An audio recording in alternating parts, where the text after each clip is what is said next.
Je m'appelle Coraline Vitalis, j'ai 26 ans, je suis escrimeuse, je pratique l'épée. Je suis championne d'Europe 2019. J'ai choisi de suivre le certificat de sportif de haut niveau parce que c'est un certificat qui me permet d'allier ma pratique sportive avec tout ce qui est professionnel. L'objectif du certificat préparatoire pour sportifs de haut niveau, c'est de réacclimater des étudiants qui ont une carrière à succès dans le monde du sport de haut niveau aux études.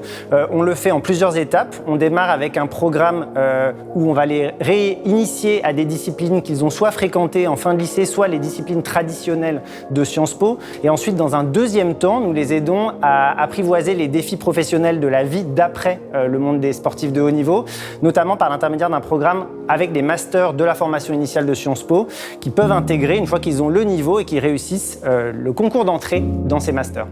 L'objectif de cette formation, c'est de permettre aux sportifs de haut niveau de mener leur double carrière, sportive et académique, sans que l'une n'empiète sur l'autre et sans qu'ils soient obligés d'abandonner une des deux parties de leur vie.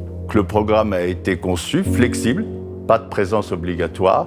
Les dates d'évaluation sont décidées d'un commun accord entre le sportif et l'enseignant. Et grâce aux partenaires, ça permet à 50% des étudiants de payer 200 € seulement de droits d'inscription par an.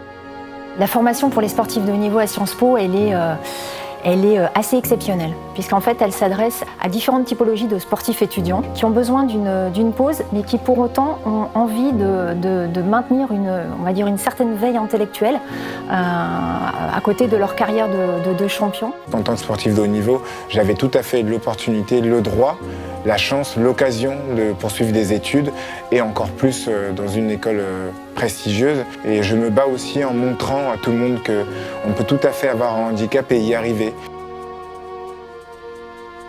Pour moi, ça fait partie de ce partenariat, d'essayer de comprendre et d'aiguiller Yvan sur ses questionnements pour sa future carrière. Et puis, si je peux le mettre en contact ou le conseiller, j'en serais ravie.